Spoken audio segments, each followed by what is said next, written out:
Hello and welcome to the Villa Park podcast. It's me, Rich, and I'm back with a quick Bodymoor Bulletin. For we've done our live shows and we've covered some of the transfer rumours, we've covered some of the latest news, but they're primarily match reactions and match preview shows. So I thought I'd jump back on and do a quick update on a couple of the transfer rumours that are going around and cover a little bit on the Villa news, and also give news of a show that we're going to do hopefully tonight. So yeah, stick around to find out what we're going to do tonight in terms of our next live show. But before I get into the latest news, I do want to shout out that we are past the 1,400 subscriber mark. We published our results of last month on the show on Twitter today, and it's fantastic the support that we're getting. Over 200 subscribers. Well, actually, almost 250 subscribers just last month. So if we can beat that this month, that would be amazing. So hit that like button, help us spread the word of the channel. Hit that subscribe button if you're new, and if you do want to become a member for just $1.99 a month and become an official Villa Park Pod follower, please click the join button, and yeah, get your personalized shout out, get access to members only prize draws. So yeah, it's completely optional. You still get all access to our content, but you'd be supporting the show even more by becoming a member.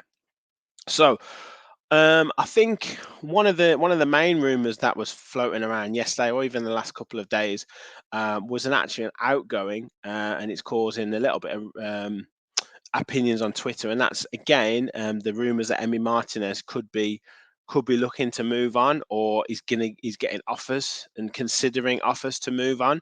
It's looking like Tottenham, maybe Chelsea, maybe one or two other teams that are looking to purchase him.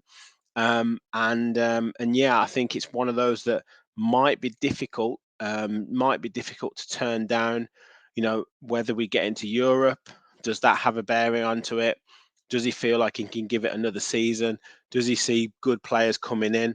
Or from a Villa perspective, if a bid comes in, is the money going to be too good to turn down? I think as Villa fans, or in my opinion, I think we could be quite relaxed on this because he's had a fantastic couple of seasons. Um, he's obviously world number one goalkeeper from his performance in the World Cup and winning the World Cup.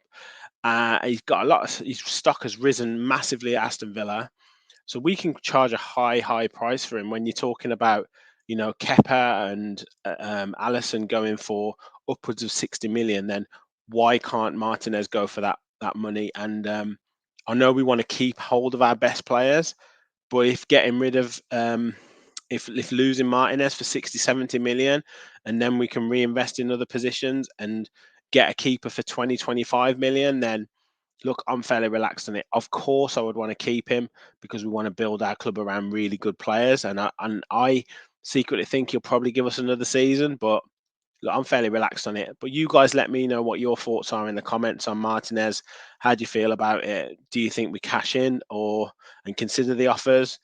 I don't think he'll do kind of a stamp in his feet and throwing a tantrum, but sometimes if I don't know, if a Real Madrid came in for him, or if someone like that came in for him, would it be too good to turn down? You guys let me know your thoughts in the comments. Um, Obviously, there's been talk massively on a new director of football coming in, Alemany. We did cover him a little bit on our pad last night, but looks like he's flying to Bodymoor Heath, and he's going to be based from there as director of football. This is probably what's driving a lot of the rumours from La Liga. I think it's looking like we're going to base a lot of our transfer business in La Liga. So him coming in, these rumours don't just crop up from nowhere. Um, but I don't know. Is he going to start before July the 1st? Are we going to get players in before that? Is he already doing deals that might come to fruition? Who knows? Is he still doing things for Barcelona? I don't know. Are there rules that stop him from working for two clubs, or potentially finishing deals off between two clubs? I don't know. But again, let me know your thoughts. Is a director of football a massive part of a club now? Obviously, Unai Emery wants him. So how much input is he going to have? And we've had these false dawns before. How do we feel about this one?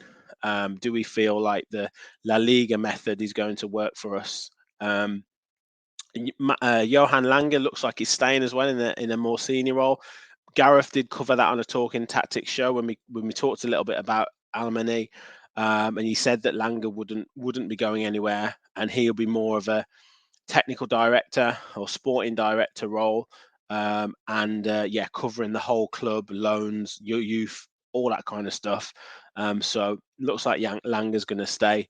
And what are your thoughts on that? You know, he's been very much in the background. Is he going to remain in the background? So linking to the transfer rumours that are coming in, one that is, I suppose, linked as a possibly a bit of a lazy link, or one that is linked with a number of clubs across the Premier League, is Manuel Ugarte. I think his agent is looking for a move. He has a reported release clause of 50 million plus. And it's just looking at the latest rumours, it's Villa, it's Liverpool, it's Newcastle. It's the usual suspects being linked with him. If Liverpool and Newcastle are in for him, I know we've got Emery. I know we're a big club, but I don't see him coming to a Villa.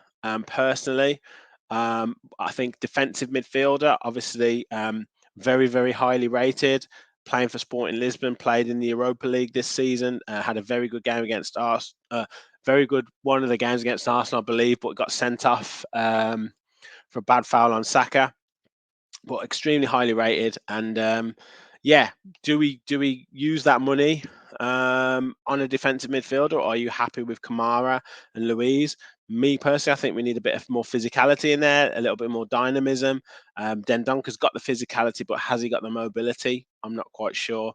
Ugarte would potentially, obviously, be an upgrade, but I do feel like if Liverpool and or Newcastle are in for him, I think we might be struggling there, unfortunately. One that I do see having potential legs is Marco Asensio. Um, Looking like we're really pushing, according to the rumours in the paper, that we're looking to push. His contract's up at the end of the season. We talk about big wages, though. I like him. Very good player. Being injured quite seriously. Is he the same player after that? Is it another Philip Coutinho situation? Who knows? But looking, a couple of hours ago, there was an article in the Daily Mail saying that we are really trying to sign him for free this summer and offer him a lucrative contract to extend lucrative alternative to extending his contract at the Bernabeu. So maybe they do want to keep him, but maybe he's looking for a new project to move on. But yeah, again, is it a Philip Coutinho type signing? Are we going to be able to keep him fit? And what kind of reasoning is he coming to Aston Villa for? Maybe again, if we get into European football, that's an extra carrot for him. But look, being linked with the quality of player like an Asencio, like an Ugarte, shows that we are shopping in higher quarters, and there's been rumours of well over 200 million being available to Emery. We've obviously got players, fringe players that we can look to sell, younger players that we might look to move on and cash in on. The likes of Cameron Archer, I'm sure Middlesbrough, if they get promoted, will want to sign him, as will many other clubs. Do we keep him? Do we let him go? You let me know your thoughts. Eric Bonham, would you let him go? Keenan Davis is obviously a fringe player who we can cash in on a little bit. Marvelous Nakamba, Morgan Sanson, another one. So there's a number of players that we could generate money for, and that's notwithstanding some of the more the players in the first team that might be surplus to requirements. Leon Bailey's maybe, even the likes of Matty Cash, one or two others that might have to move on. So yeah, let me know your thoughts. I think Martinez, I'm fairly relaxed on.